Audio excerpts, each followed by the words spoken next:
Monde numérique. L'idée, c'est de faire des bioserveurs. Et l'application la plus évidente, c'est que vous pourrez faire de l'IA, comme vous faites aujourd'hui.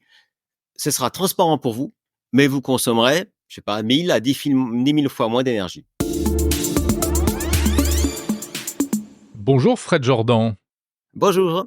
Vous êtes cofondateur de la société Final Spark, basée en Suisse, et qui est donc spécialisée dans la conception de bioprocesseurs. Expliquez-nous ça, de quoi s'agit-il ? D'abord, il faut dire que c'est d'abord un domaine de recherche fondamental à l'heure actuelle. Donc, c'est pas opérationnel. Il n'y a pas des processeurs auxquels vous pouvez accéder pour faire des calculs. Mais dans le principe, schématiquement, on travaille déjà avec des cellules souches neurales qui sont obtenues à partir, par exemple, de cellules de peau. Donc, il y a un process qui a été inventé par un prix Nobel, Yamanaka, en 2012 déjà, qui permet de transformer vos cellules de peau en cellules souches neurales. Et à partir de là, dans notre labo, on les multiplie et on les connecte ensemble pour faire ce qu'on appelle des organoïdes cérébraux. C'est des petites boules d'1 demi-millimètre de diamètre qui comportent 10 000 neurones. Et ensuite, ça suffit pas, il faut communiquer avec ces neurones et pour ça, on utilise en particulier et entre autres des électrodes. Les électrodes permettent de recevoir les potentiels d'action, donc les signaux que les neurones émettent, et également d'envoyer des signaux. Donc comme ça, on peut avoir une communication bidirectionnelle. Bon, alors, on a évidemment envie de vous poser plein de questions. La première, on l'a compris, c'est que pour l'instant, ce n'est que de la recherche. Mais l'objectif, ce serait quoi ? Alors, un des objectifs à terme qu'on a en tête, c'est de faire des serveurs de calcul. Au même type que vous avez des serveurs en cloud computing aujourd'hui, en particulier pour l'IA, qui consomment d'ailleurs de plus en plus d'énergie. L'idée, c'est de faire des bioserveurs. Et l'application la plus évidente, c'est que vous pourrez faire de l'IA, comme vous faites aujourd'hui. Ce sera transparent pour vous, mais vous consommerez, je sais pas, 1000 à 10 000 fois moins d'énergie. Donc le premier avantage finalement, ce serait une plus faible consommation d'énergie. Pourquoi ? Parce que les neurones consomment moins que les transistors, que les semi-conducteurs. 1 million de fois moins. 1 million de fois moins. C'est énorme. En fait, votre cerveau, c'est rien de particulier à vous, c'est 100 milliards de neurones avec 10 000 connexions par neurone. Et pour ça, vous consommez une puissance d'environ 20 watts. D'accord ? Si on voulait faire une simulation de votre cerveau, il nous faudrait quelque chose qu'une petite centrale nucléaire. D'accord. Donc, le rendement d'un circuit neuronal biologique est extraordinaire, totalement hors de portée des composants digitaux comme des transistors. Alors, où est-ce qu'on en est aujourd'hui ? C'est encore uniquement de la science-fiction ou vous êtes véritablement déjà sur des résultats tangibles ? C'est intéressant que vous parliez de science-fiction parce que longtemps, ça a été de la science-fiction. Ça n'était que des idées. Aujourd'hui, effectivement, c'est une réalité dans le sens où on travaille dessus. Alors, les résultats tangibles vont pas être très impressionnants. Ça ressemble un peu à ce qu'on faisait, je sais pas, dans les années 50 ou 40, 60, quand on a fait les premiers transistors solides. Mais on arrive, par exemple, à stocker 1 bit d'information ou à changer la manière que les neurones nous répondent, par exemple. Il faut savoir que le vrai problème ici, c'est pas de les cultiver, c'est pas de communiquer avec eux, c'est de leur faire apprendre quelque chose d'utile. D'accord ? Ce qu'on doit bien comprendre, il y a 30 ans, on parlait pas tellement d'IA. Il y a 30 ans, quel problème on avait ? On avait comment connecter ensemble des réseaux de neurones artificiels. L'IA aujourd'hui, c'est ça, c'est des réseaux de neurones artificiels. Ouais. Qu'est-ce qu'on a fait il y a 30 ans ? On a trouvé des manières de leur faire apprendre quelque chose. Et c'est le même problème aujourd'hui, mais avec des réseaux biologiques. D'accord.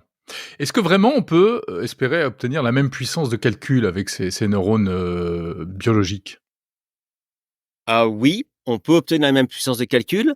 Par contre, il y a des choses qui vont être assez fondamentalement différentes. La latence d'un neurone est fondamentalement plus grande que celle d'un transistor. C'est-à-dire qu'un neurone... Ah, ça va moins vite alors ? Ça va moins vite. Ça changera jamais, d'accord ? Ça va être difficile de faire tourner Windows 10 sur un biocomputer. C'est pas fait pour ça, d'accord ? Ok. Par contre, la conversation qu'on a actuellement, ça, c'est à des échelles qui sont totalement compatibles avec des circuits nerveux. Et ça doit pas être étonnant puisqu'on utilise nos propres circuits nerveux pour communiquer ensemble en ce moment. D'accord? Donc là, c'est une des différences, mais il y a d'autres différences au-delà du rendement énergétique. C'est la scalabilité. C'est de la vie. C'est-à-dire que nous, des neurones, dans notre laboratoire, qui est juste en dessous, là où je vous parle, on en fait des millions. Donc, c'est virtuellement gratuit. Ouais, il suffit de prendre un petit bout de peau et vous fabriquez des neurones autant que vous voulez. Alors, c'est un peu plus compliqué Ouais, que ça, mais dans le j'imagine. principe, oui, on les cultive. En fait, on a fait littéralement des millions. On bloque le process pour pas en avoir trop. Ah ouais, Oui. d'accord. Question très naïve. Si vous partez d'un neurone humain, c'est de l'humain. Il y a de l'ADN humain là-dedans. Ah bah oui. Ça veut dire quoi? C'est qu'il y a des caractéristiques propres à chaque individu qu'on va retrouver ensuite dans l'ordinateur? Ben je sais pas. Et c'est le Ah problème, ouais, c'est qu'il y d'accord. a je suis Vous savez désolé, pas mais où vous allez, en fait. la plupart des questions qu'on peut poser sur le biocomputing, on n'a pas les réponses et personne n'a les réponses. On est en train de découvrir. En fait, c'est une nouvelle industrie qui est en train de se créer ici. Ouais. Ça a un côté un peu effrayant, non? Alors, ça a un côté déstabilisant, c'est vrai. Et c'est pour ça qu'on s'est mis aussi en relation avec des groupes d'éthique et des groupes de philosophes de milieu académique pour leur dire qu'est-ce que vous pensez de ça? Voilà ce que nous, on en connaît au niveau scientifique, mais nous, on n'est pas des éthiciens. On n'a pas d'expertise là-dedans. Commencez à réfléchir là-dessus parce que ça va devenir de plus en plus gros. Ça, c'est pas quelque chose qui va disparaître. Ça, c'est certain. On Mmh. va vivre avec des biocomputers. Dans 10, 15 ans, on aura des biocomputers autour de nous. Ah, vous en êtes certain? Ah, c'est certain. C'est pas juste une piste parmi d'autres? C'est c'est la puce la plus triviale, en fait, bien plus triviale, si on réfléchit que le quantum computing. Donc ça parce que ça marche déjà. On sait que ça Enfin, marche. ouais, ça marche de manière théorique et en laboratoire, mais pour l'instant, il y a pas encore d'ordinateur à base de neurones biologiques. Non, vous devez considérer autre chose. Hem, des circuits nerveux capables de processer l'information, de traiter l'information, Mmh. c'est prouvé que ça marche, puisque ça existe. Les Mmh. insectes savent faire ça, on sait faire ça. Ça fait plusieurs millions d'années d'évolution que c'est prouvé que les circuits nerveux savent traiter l'information de manière parfaitement efficiente. Oui, En c'est ce fait, qu'on fait au quotidien, en fait. mais bien sûr, en fait, si on réfléchit, on se dit mais c'est tellement évident, ça fait longtemps qu'on aurait dû commencer à faire ça. C'est une approche quelque part. On dit que c'est la science-fiction, mais c'est profondément conservateur comme approche. Mmh. Oui, enfin, c'est vrai que jusqu'à présent, on est quand même, on a toujours été dans une logique un peu de séparation des pouvoirs. D'un côté, il y a le biologique et l'humain et de l'autre côté, il y a les machines et l'électronique et cetera. Et là, vous faites un peu la passerelle entre les 2. Mais vous avez raison. En fait, ce que vous venez de dire, c'est incroyable. C'est vraiment, il y a des fondamentaux dans l'innovation, des barrières qu'on s'impose. On dit, voilà, on avait fait deux choses différentes et tout le monde pensait comme ça. Mmh mh. Mmh. Et d'ailleurs, en science-fiction, les gens pensaient pas comme ça. Les gens, ça fait longtemps que la science-fiction en parle. Mais dans le milieu scientifique, c'est vrai qu'on était câblés, comme vous dites. Et moi-même, moi, j'ai un doctorat en traitement du signal. Je fais des maths, en fait. Et c'était un énorme effort pour, pour oser penser des choses comme ça. Mmh. Alors, où vous en êtes aujourd'hui? Vous l'avez dit, est-ce que vous avez un peu une roadmap, une visibilité et même des dates d'un horizon à annoncer? Oui, on espère dans 10 à 15 ans, on espère avoir effectivement des bioserveurs opérationnels pour servir du calcul. Ça ressemblerait à quoi? Alors,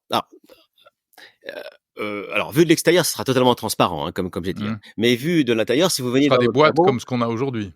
alors de votre côté, ce sera transparent, ce sera pareil. Ouais. Mais de notre côté, par contre, il faut imaginer ce qu'on a dans notre laboratoire, c'est beaucoup de tuyaux, d'accord, pour toute la fluidique parce qu'on doit les garder vivants, des incubateurs pour les garder en température, plein de câbles pour traiter des informations en entrée et en sortie. C'est tout ce qu'on a actuellement dans notre laboratoire, mais à l'échelle XXL. Parce qu'il ne s'agit pas de connecter seulement 10 000 neurones comme on fait actuellement, mais on va aller vers des milliards et des centaines de milliards de neurones connectés ensemble. Mmh. Et à l'arrivée, alors vous dites, pour l'instant, ça pourrait pas faire tourner Windows 10, mais est-ce qu'un jour ça pourra faire tourner Windows 10 ou c'est carrément pas le but du jeu? Je crois que c'est pas le but du jeu. Je crois Mmh. qu'on va voir coexister différentes formes de calcul. Ça va pas remplacer le calcul digital. Par exemple, pour faire des opérations arithmétiques, je crois que le top, c'est vraiment l'approche digitale. Là, c'est voilà. Et peut-être pour la crypto, le top, ça pourrait être le quantum computing. Mmh. Mais pour le traitement de l'information, en fait, tout ce qui est fait en IA aujourd'hui, Ouais. l'idéal, a priori, c'est de le faire avec des neurones vivants et pas avec des neurones artificiels. Donc ça pourrait être une réponse à ce problème, qui est en train de naître et de prendre de plus en plus d'importance, qui est l'impact environnemental de l'IA, puisqu'on sait que tous les outils d'IA là, récemment, il y a eu le lancement de Sora, le système de OpenAI qui permet de faire des vidéos, ChatGPT évidemment, qui est utilisé maintenant quasiment dans le monde entier. Tout ça, ça génère, enfin ça consomme énormément d'énergie, hein, il Oui. faut des data centers monstrueux. Vous, vous dites, on a peut-être une partie de la réponse à ce problème. Absolument. Absolument. Euh, à terme, avec ce genre d'approche-là, l'impact énergétique de l'utilisation de l'IA deviendra négligeable. Un peu, vous voyez, la même révolution qu'on a eue avec les ampoules à filaments par rapport aux ampoules à LED. Tout d'un coup, l'éclairage, c'est rien. Incroyable, incroyable. Vous, vous êtes donc une société spécialisée là-dedans. Il y en a d'autres, j'imagine, sur le marché. Si on prend un peu de recul, est-ce qu'il y a vraiment aujourd'hui, vous avez des concurrents? Il y a une vraie dynamique ou vous êtes les seuls docteurs Folamour tout seuls dans votre coin? Alors, heureusement, on n'est pas les seuls. Je dirais, c'est près une bonne indication. On a 2 concurrents, un aux US et un en Australie. Mais c'est vrai qu'il y a très peu de sociétés encore actives là-dedans. Par contre, dans le domaine académique, nous, on a créé vraiment un hub d'innovation ouverte, Open Innovation, avec des gens qui utilisent à distance nos organoïdes cérébraux. Et on a une dizaine d'universités qui travaillent H24 à distance sur nos ordinateurs, enfin, sur nos... Ouais, euh, ouais, sur vos embryons ouais, d'ordinateur. c'est ça, voilà. Pour faire des expériences dédiées essentiellement à trouver des voies pour leur faire apprendre quelque chose d'utile. Donc, c'est plutôt dans le domaine académique qu'on voit des choses éclore actuellement. D'accord. Mais en Europe, vous êtes les seuls aujourd'hui? Ah oui. Ouais. Est-ce que vous discutez avec les géants du secteur de la tech, qu'ils soient américains, chinois, européens, je sais pas, les Intel, euh, même les fabricants européens, français? Alors oui, on a essayé de discuter avec la plupart d'entre eux. Ça Hmm. leur parle absolument pas. Ah ouais, d'accord. Ils y sont pas. Pas du tout. Waouh. Bah, vous prêchez dans le désert en fait aujourd'hui. Alors pas, non, quand même pas. C'est spécifiquement pour les fabricants de composants à base de semi-conducteurs que ça marche pas. Ouais. Par contre, comme on est devenu assez viral ces derniers mois, on a pas mal d'investisseurs du monde entier, plutôt US, Asie, qui nous approchent. Il y a aussi des grosses sociétés qui louent l'accès à nos organoïdes cérébraux pour pouvoir faire leurs propres recherches. Donc non, il y a tout un flux de gens qui sont très intéressés. Ouais, ok. Mais vous êtes un peu vis-à-vis de l'industrie traditionnelle, comme, je sais pas, comme Kodak au moment de l'arrivée de la photo numérique, Je quoi. sais pas le dire, mais je pense exactement pareil. Mais encore une fois, on va pas remplacer. Hein, c'est pas vraiment une compétition. On va ajouter quelque chose, D'accord. des nouvelles manières de calculer. Quoi. Ouais. Mais enfin, vous êtes peut-être le concurrent de Nvidia de dans 15 ans. Alors effectivement, si on parle de l'utilisation des GPU dans le cadre de l'IA, qui est Mm. énorme pour Nvidia, ça pourrait être une forme de concurrence. Là, par contre, beaucoup plus frontale, oui. D'accord. Et vous dites que dès aujourd'hui, donc, des chercheurs se connectent à vos systèmes pour faire des travaux, et ça consiste en quoi? Est-ce qu'on peut comprendre, toucher du doigt un peu ce que vous leur faites faire? Vous êtes encore uniquement sur le plan biologique ou déjà vous faites faire des calculs à vos bioprocesseurs? On essaie de leur faire des calculs, mais il faut un peu les calculs qui veulent. C'est Ah, un peu le problème. On a du mal à avoir la maîtrise. il y a des erreurs, c'est comme le quantique en fait. Il y a des points communs, effectivement. Alors, déjà, si vous voulez toucher du doigt, il y a 2 manières très simples qui coûtent rien. Vous venez sur le site web, vous pouvez avoir en temps réel sur notre site web, H24, les signaux qui viennent de nos neurones. Déjà, vous pouvez voir. Et également, il y a Alors des photos qui oui, sont mais alors possibles. bon, c'est des signaux, c'est un peu ardu quoi, hein, c'est de l'oscilloscope, hein, on voit des Vous avez raison. voilà. Alors, vous avez raison. Alors, c'est ça le problème, alors, si on veut interagir plus, on a aussi un serveur Discord où les gens peuvent poser des questions. On est content d'y répondre. On a des questions qui viennent de partout. Maintenant, les gens qui veulent vraiment rentrer plus dans le domaine, là, bon, on a publié un papier en mai, donc qui est disponible sur Frontiers Final Spark. Vous le trouverez, c'est gratuit. Donc là, qui détaille toutes toute la technologie qu'on utilise. Et ceux qui vont plus loin, ils nous proposent des projets. Pour les universités, on a fait un accès gratuit qui lui permet aux gens d'accéder à nos neurones, de faire des expériences en Python et de mesurer les signaux, de faire des stimulations et d'essayer de changer leur comportement.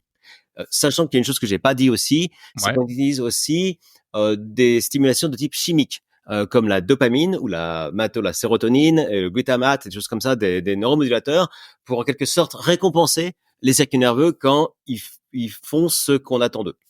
Ah ouais, vous les dressez en fait. C'est du dressage, oui. Le dressage, c'est une possibilité, une approche possible.